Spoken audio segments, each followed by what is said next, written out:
할렐루야, 반갑습니다. 수요 성경 공부 시간입니다. 오늘도 우리 기도하면서 또 우리 공부 시작하도록 하겠습니다. 좋으신 아버지 하나님, 은혜를 감사합니다. 오늘 또 귀한 시간 저희들에게 허락하시고 또 말씀 앞에 서게 하시오니 감사합니다. 이 시간을 통해서 또 주님을 더 깊이 알아가는 시간 되게 하시고 또 주님과 함께하는 동행하는 시간이 되게 하여 주시옵소서. 말씀 가운데 은혜 더하여 주실 줄 믿고 예수님 이름으로 기도하옵나이다. 아멘. 나는 전능하신 아버지 하나님, 천지의 창조주를 믿습니다. 나는 그의 유일하신 아들 우리 주 예수 그리스도를 믿습니다. 그는 성령으로 잉태되어 동정녀 마리아에게서 나시고 본디오 빌라도에게 고난을 받아 십자가에 못 박혀 죽으시고 장사된 지 사흘 만에 죽은 자 가운데서 다시 살아나셨으며 하늘에 오르시어 전능하신 아버지 하나님 우편에 앉아 계시다가 거기로부터 살아있는 자와 죽은 자를 심판하러 오십니다. 나는 성령을 믿으며 거룩한 공교회와 성도의 교제와 죄를 용서받는 것과 몸의 부활과 영생을 믿습니다. 아멘. 함께 찬양하십니다. 찬송가 410장입니다.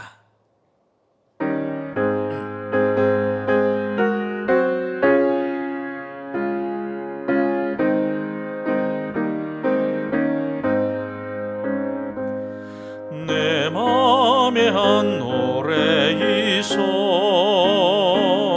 나 즐겁게 늘 부르네. 이 노래를 부를 때에 큰 평화 임하도다. 평화 평화 하나님 주신 선물 그 놀라운 주의 평화 하나님 선물일세. 주 십자가 지심으로 날 구원해 주셨으며 주 예수님 고난받아 나 평화 누리도다. 평화 평화 하나님 주신 선물 그 놀라운 주의 평화 하나님 선물일세. 나 주님께 영광 돌려 참 평화가 넘치도다. 주 하나님 은혜로서 이 평화 누리도다. 평화 평화 하나님 주신 선물 그 놀라운 주의 평화 하나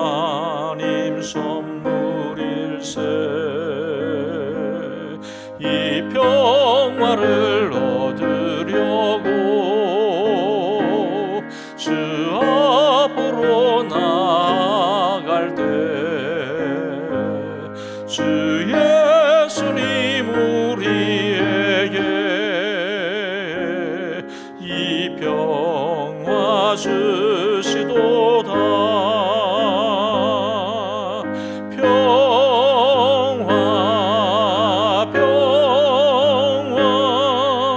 하나님 주신 선물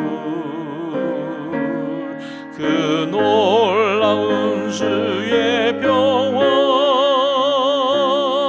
하나님 선물일세. 아멘. 아멘. 네, 오늘은 제22과입니다. 수요 성경부 제22가 또 성경 가운데 주시는 하나님의 약속 네 번째 시간인데요. 네 번째 약속은 다름 아니라 축복된 삶을 허락하신다. 하나님께서는 당신의 백성들, 당신의 자녀들에게 복된 삶을 약속하고 계시다라고 하는 사실입니다. 그래서 우리 시편 1편 1절부터 3절까지 오늘 요절의 말씀인데요. 이 말씀 가운데 보면 복 있는 사람, 그 사람은 어떤 사람이냐, 그리고 그 사람의 우리 생은 어떤 인생이냐라고 하는 것을 보여줍니다. 이 말씀이 저와 여러분에게 영적인 이정표가 될 수 있기를 바랍니다. 하나님의 말씀을 함께 받들었습니다. 복 있는 사람은 악인들의 꾀를 따르지 아니하며 죄인들의 길에 서지 아니하며 오만한 자들의 자리에 앉지 아니하고 오직 여호와의 율법을 즐거워하여 그의 율법을 주야로 묵상하는도다. 그는 시냇가에 심은 나무가 철을 따라 열매를 맺으며 그 잎사귀가 마르지 아니함 같으니 그가 하는 모든 일이 다 형통하리로다. 아멘. 네, 지난주에 우리가 살펴본 내용은 하나님의 인도하심이었습니다. 하나님께서는 당신의 백성들, 자녀들을 인도하신다. 전적으로 의탁하고 의지하고 믿는 자를, 신뢰하는 자를 그렇게 인도하신다는 약속을 해주셨는데요. 오늘은 그렇게 하나님을 믿고 따르는 자에게 주시는 그러한 또 다른 약속이 뭐냐? 인도하실 뿐만 아니라 축복하신다, 복을 주신다라고 하는 그런 약속의 말씀입니다. 여러분, 참된 행복이 약속되어 있다면 어떻게 하겠습니까? 누군가가 안정되고 결실이 풍성한 삶을 보장했다면 어떻게 할 것인가? 또 시련 속에서 기뻐하며 인내할 수 있는 능력은 물론 형통한 삶까지 약속했다면 어떻게 하겠습니까? 여러분, 과연 믿을 수 있겠는가? 그렇습니다. 믿어야 합니다. 왜냐하면 그런 약속을 해주신 분이 계신데 다름 아니라 하나님께서 하셨기 때문에 그럽니다. 하나님께서 약속하셨습니다. 그 하나님 우리가 믿어야 되죠. 왜? 전능하신 하나님이시니까.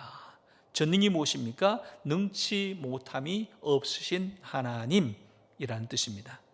즉 하나님께서는 약속을 하신 것을 반드시 이루시는 분이다. 무엇인지 이룰 수 있으신 분이시다라고 하는 얘기입니다.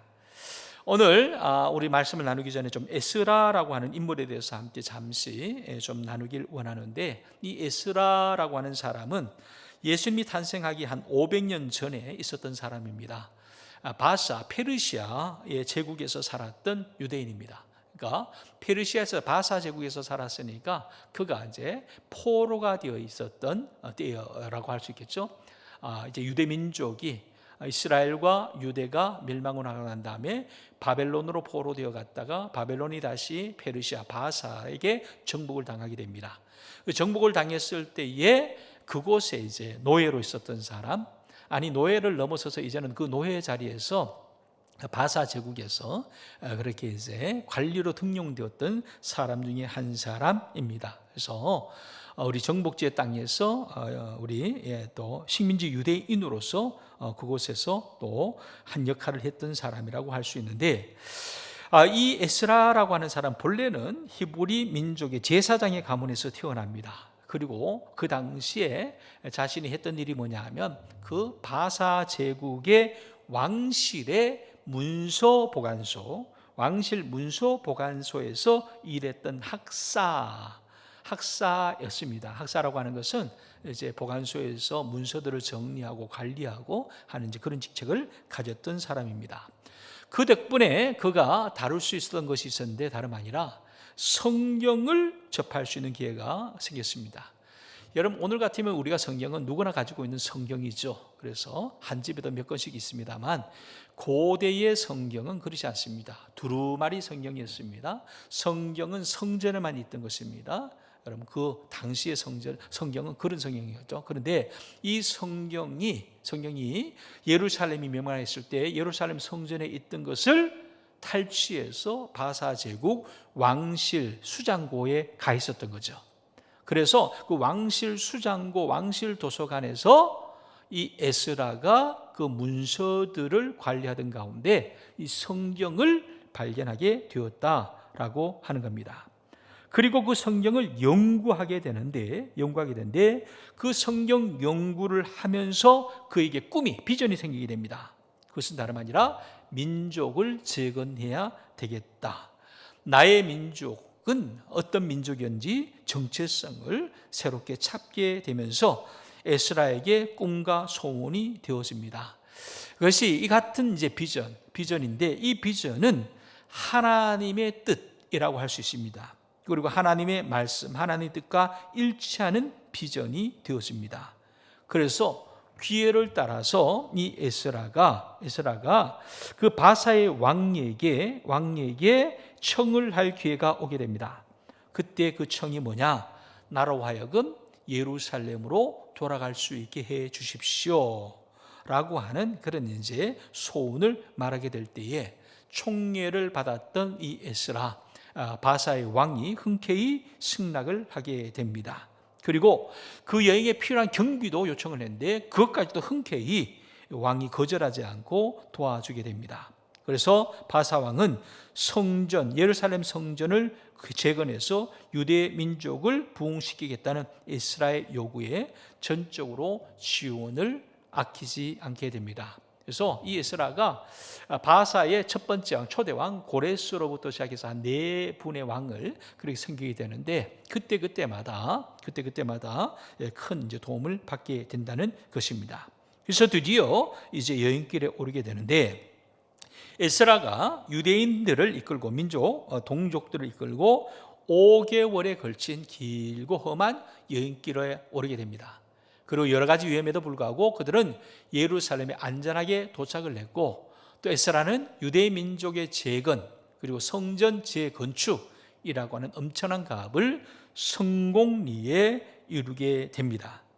또한 느헤미야는 예루살렘 성벽을 건축한 이로 유명하죠. 그 느헤미야가 간장했던 예루살렘 성벽 재건 사업에도 도움을 주게 됩니다. 그뿐만이 아닙니다. 게다가 신앙 개혁을 주도해서 하나님과 새로운 관계를 맺도록 인도했습니다. 그것만으로도 굉장한 일이었는데 또한 여러 권의 성경을 집필하기까지 됩니다. 그래서 예루살렘으로 돌아와서 예루살렘 성전을 재건하고 성벽을 재건하는 데도 도움을 주고 그리고 뿐만 아니라 신앙 개혁 운동을 주도하고 성경을 새롭게 집필하기까지 되었다. 어쩌면 에스라가 등장하지 않았더라면 유대 민족은 바사 제국의 문화에 쉽게 동화되고 말았을 것입니다. 그리고 민족의 정체성도 종교도 성전도 도성도 그렇게 영영 잃어버렸을지 모릅니다. 그렇지만 에스라 그가 말씀 가운데서 꿈을 찾고 비전을 찾았을 때 그리고 그 꿈과 비전을 따라서 노력했을 때에 놀라운 역사를 이루게 되는데 항무지로 남을 수 있었던 예루살렘을 새롭게 재건하는 역사를 이루게 된다는 겁니다. 그런데 에스라가 자기의 자서전과 같은 이 에스라서에서 뭐라고 밝히느냐? 반복해서 밝히는 표현이 있습니다. 이렇게 말합니다. 나의 하나님 여호와의 손이 나의 위에 있으므로 그랬어요. 한번 따라서 할까요? 나의 하나님 여호와의 손이 나의 위에 있으므로. 이것이 이제 에스라의 고백입니다. 즉 내가 한 일이 아니다라고 하는 것은, 내가 한 일이 아니다. 내가 예루살렘 성전을 건축하고, 내가 예루살렘 성벽을 건축하고, 내가 그리고 종교개혁을 하고, 내가 성경을 집필한 것이 아니라 하나님의 손이 나를 움직였다. 하나님의 손이 나로 하여금 하게 했다. 하나님의 손이 나를 축복했다 라고 하는 것을 강조하고 있습니다.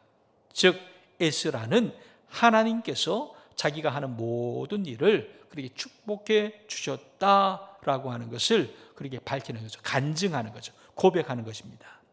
그렇다면 왜 하나님은 이 같은 에스라를 그렇게 축복하셨을까? 그 이유가 무엇일까? 여러분, 먼저 우리가 생각해야 될 것은 축복된 삶에는 언제나 비결이 있다는 사실입니다. 에스라는 유대 민족의 역사를 기록하면서 자신이 성공할 수 있었던 이유를 설명을 하는데요. 가끔 이제 3인칭으로 말하기도 합니다만 그의 말은 이렇습니다. 왜 성공할 수 있었던가? 그 이유를 이렇게 말합니다. 에스라 7장 9절 10절에 보면 이렇게 말합니다. 하나님의 선한 손에 도심을 입어서 에스라가 여호와 율법을 연구하여 준행할 때에 또 율례와 규례를 이스라엘에게 가르치기로 결심하였었더라.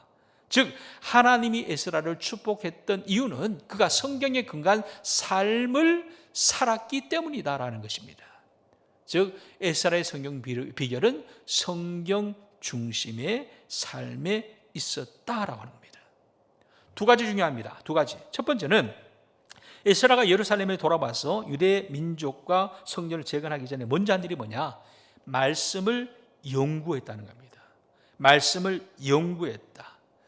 당시 다른 사람들에 비해서 이런 기회를 가진 사람은 별로 없었겠죠? 매우 드물었겠죠? 그런데 에스라에게 이 성경을 자유롭게 접할 수 있는 기회가 있었을 때 그 특권을 가볍게 여기지 않은 거죠. 말씀을 읽을 기회를 가볍게 쉽게 여기지 않은 거죠. 그리고 그 말씀을 연구합니다. 그 말씀을 가르칩니다. 말씀을 실천합니다. 그리고 그 일을 평생에 헌신합니다. 즉 에스라의 축복된 삶의 첫 번째 원인, 이유, 성공할 수 있는 이유는 뭐냐면 성령 중심의 삶이었는데 말씀을 연구할 수 있는 기회가 있었다는 거예요. 또 한 가지가 있습니다. 성경을 읽을 기회만 가진 것이 아니라, 그래서 공부한 것뿐만 아니라 그 성경의 말씀에 따라서 온전히 헌신했다는 겁니다. 헌신이 있었습니다. 여러분, 에스라가 말씀을 읽을 때 가슴이 뜨거워졌습니다. 자기의 민족이 어떤 민족인지 알게 되었고, 그 민족을 향하신 하나님의 뜻이 무엇인지 알게 되었고, 하나님께서 나를 왜 여기에 세운지 알게 되었고, 비전을 찾게 되었을 때 그냥 아는 것으로 끝난 것이 아니라 다음 단계로 넘어간 거예요. 무엇이라고요? 헌신했다라고 하는 겁니다. 즉 자기의 시간과 에너지와 노력을 들여서 그 일을 따라서 행했더라라고 하는 것이 중요합니다. 그래서 축복된 삶에는 비결이 있는데 그 비결이 뭐냐? 하나님의 선한 도우심, 하나님의 선한 손의 도우심을 입어서 율법을 연구하고 준행했다. 연구뿐만 아니라 준행하는 헌신의 삶이 그로 하여금 성공하게 했다라고 하는 말씀입니다. 여러분, 미국에 이제 아주 큰 재단, 자선재단 중에 아서드모스 재단이 있습니다. 본래 이 재단이 큰 보험회사를 배경으로 해서 세워진 그러한 이제 재단인데 아주 훌륭한 그런 이제 재단입니다. 근데 이 재단의 이름이 아서드모스 재단인데, 왜냐하면 아서드모스가 바로 이 재단을 창립한 사람이기 때문에 그렇습니다. 그런데 그 사람의 일화를 보면 놀라운 것이 있습니다. 젊은 시절에 그가 참 어려운 시절을 겪을 때가 있었는데, 그가 나중에 이제 결과적으로 큰 성공을 이뤘을 때 자기의 성공 비결이 세 가지였다. 항상 잊지 않고 실천했다고 한 것이 있습니다. 그 세 가지가 뭐냐? 하루에 첫 시간을 하나님께 드렸다. 일주일에 첫 번째 요일을 하나님께 드렸다. 그리고 첫 번째 소득을 하나님께 드렸다. 이겁니다. 첫 번째 시간, 매일 첫 시간, 즉 첫 시간을 하나님께 드리면서 하나님께 집중을 했다는 거예요. 아마도 우리로 말하면 새벽 예배라고 하겠죠. 새벽 기도회라고 하겠죠. 매일 첫 시간 하루 시작하기 전에 기도함으로 시작했다는 겁니다. 말씀을 연구함으로 시작했다는 겁니다. 하나님과 교제함으로 하루를 시작했다. 두 번째는 일주일의 첫 요일이 뭡니까? 주일 아닙니까? 주일을 철저하게 지켰다는 거예요. 철저하게 지켰다. 세 번째, 첫 번째 소득이 뭡니까? 11조를 말하는 거죠. 매 달러당 10센트, 매 달러당 10센트를 하나님께 드리는 11조 생활을 철저하게 했더라. 아서드모스뿐만이 아니죠. 여러분 이 같은 그러한 이제 일화들은 많이 있어요. 간증들은 많이 있습니다.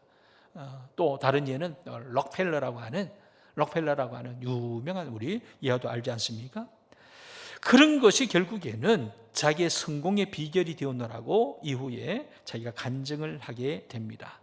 그의 딸이 아버지를 회상하면서 나중에 그런 얘기를 합니다. 아버지는 다른 무엇보다도 먼저 하나님을 구했던 사람입니다. 그래서 하나님을 아는 지식을 가장 큰 자산으로 생각했던 사람입니다. 그래서 매일 첫 시간을 하나님의 말씀을 읽고 기도하는 일에 바쳤습니다. 28년 동안 신앙생활하면서 하나님과 홀로 있는 시간을 갖기 전에는 다른 일에는 관심을 기울인 적이 단 한 번도 없었던 사람이 우리 아버지였습니다. 라고 하는 이제 그런 간증을 딸이 하게 되는 거예요. 여러분 그렇습니다.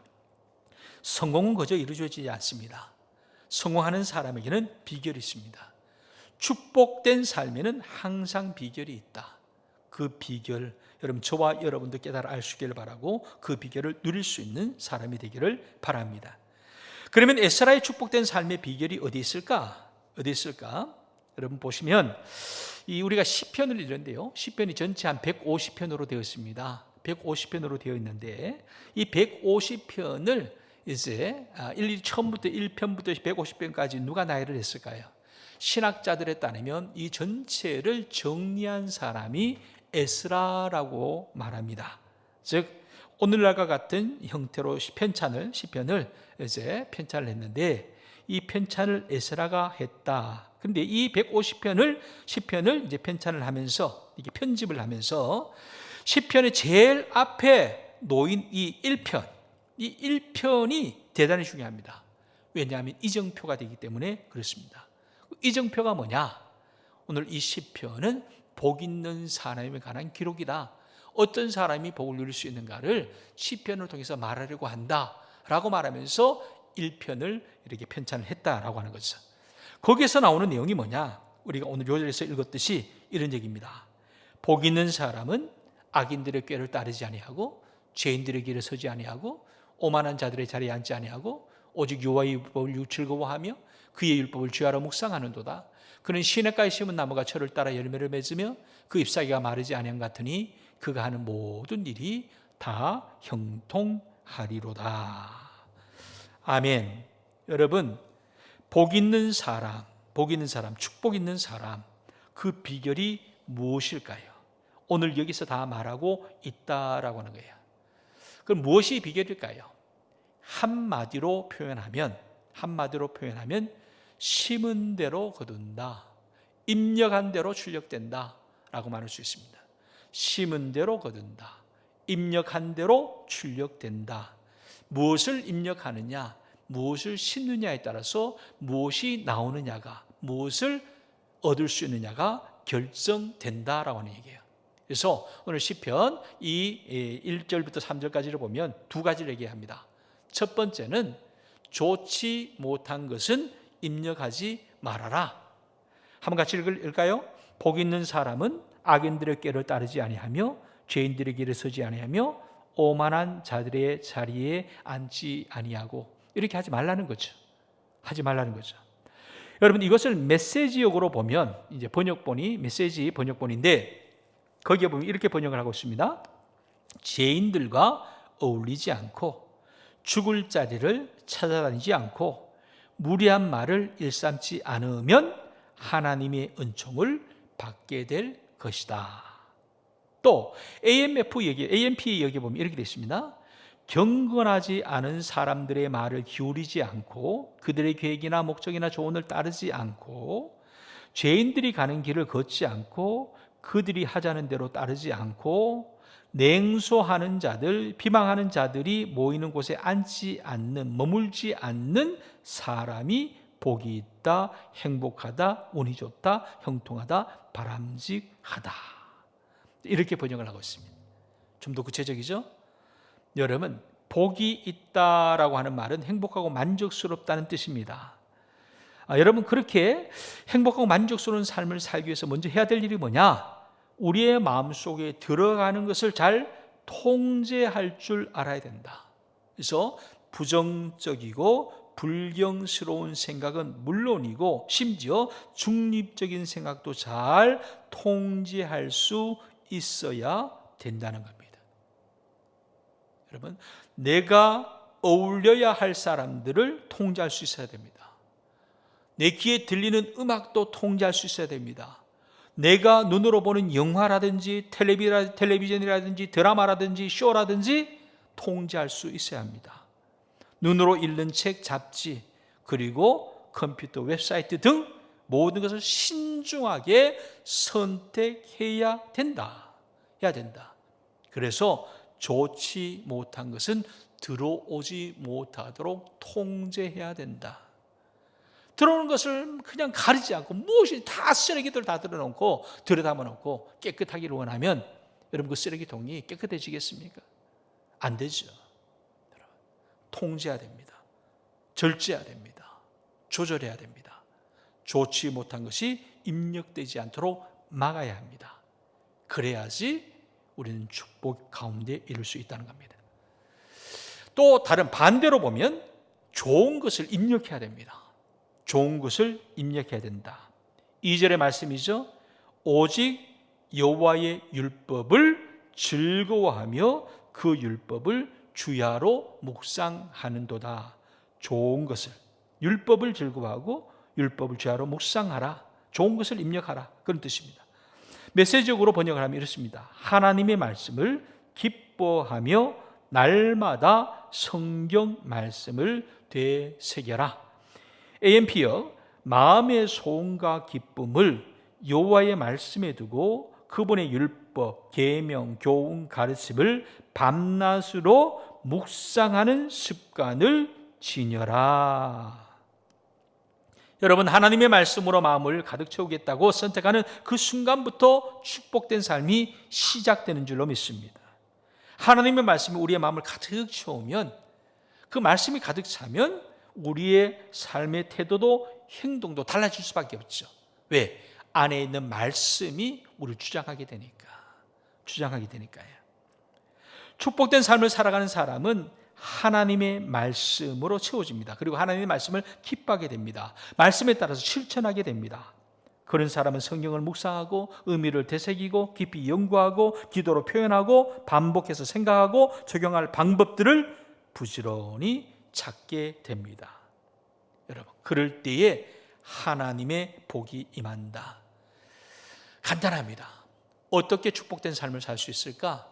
복된 것을 입력하고 복되지 않은 것들을 버려야 되는 것을, 포기해야 되는 것을 받아들이지 말아야 됩니다. 여러분, 입력한 대로 출력이 되옵니다. 심은 대로 거두게 됩니다. 결국 그렇게 여러분 좋지 못한 것을 버리고 좋은 것을 담을 때에 오늘 말씀이 뭐라고 말합니까? 형통과 번성된 삶, 형통과 번성된 축복의 삶을 약속합니다. 그는 시냇가에 심은 나무가 철을 따라 열매를 맺으며 그 잎사귀가 마르지 아니함 같으니 그가 하는 모든 일이 다 형통하리로다. 성경 중심의 삶을 사는 사람, 물가에 심은 나무처럼 아주 활기차고 견실하고 풍성하고 성공적인 삶을 살게 된다는 하나님의 약속입니다. 여러분, 그렇습니다. 에스라와 같은 축복된 삶의 비결이 성경에 대한 헌신에 있다는 사실을 깨달은 사람, 그런 사람들이 많습니다. 이제 그런 사람이 하나님의 말씀에 헌신한다면 그분의 약속대로 형통된 삶을 살아가게 될 것입니다. 오늘 말씀 다시 한번 새길 때에 하나님께서는 우리에게 또 다른 약속을 주시되 축복된 삶을 약속하신다. 그 축복된 삶을 우리가 누리는 비결은 바로 그 하나님의 도우심을 입어서 이 약속을 믿고 우리가 그 축복된 삶의 비결을 우리 삶 가운데 채워 나가되 좋지 못한 것을 거절하고 좋은 것으로 채워 나가는 것이 우선이다. 그리할 때 하나님께서 우리의 길을 형통하게 인도하실 줄로 믿습니다. 이 같은 약속이 우리 가운데 실제적으로 이루어지는 축복된 삶이 있기를 주의 이름으로 간절히 축원합니다. 다시 한번 복 있는 사람을 생각하면서 저를 따라 열매를 맺고 또 그렇게 모든 일이 형통하게 되는 축복이 우리 가운데 임하기를 소원하면서 함께 잠시 기도할 때에 우리 주님 함께 하시기를 기도하십시다. 좋으신 아버지 하나님 감사합니다. 이처럼 귀한 은혜의 기회를 주시고 배움의 기회를 주셨사오니 이 배움을 따라서 아버지 하나님 실제로 우리의 삶 가운데 영적인 유익이 있게 하여 주시옵소서. 복 있는 사람은 악인의 길을 따르지 않고 죄인의 길에 서지 않고 오만한 자리에 앉지 아니하고 오직 여호와의 율법을 즐거워하고 그 율법을 죄하러 묵상하는 가운데 아버지 하나님께 헌신하는 삶을 살게 된다고 말했습니다. 그리할 때에 철을 따라 열매를 맺는 시냇가에 심은 나무처럼 아버지 하나님 풍성함이 있는 또 모든 일이 형통하게 되는 복을 누리게 될 줄로 믿습니다. 약속하신 주님을 의지하여 우리가 함께 주님이여 이 길을 걸어갈 때 주의 은혜의 길에 머무는 저희들 되게 하여 주옵소서.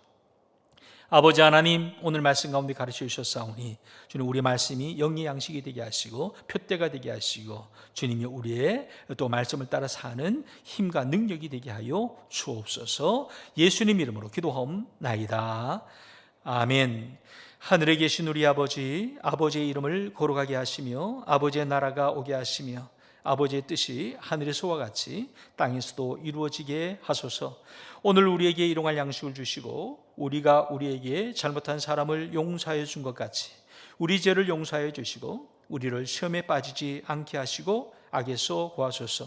나라와 권능과 영광이 영원히 아버지의 것입니다. 아멘.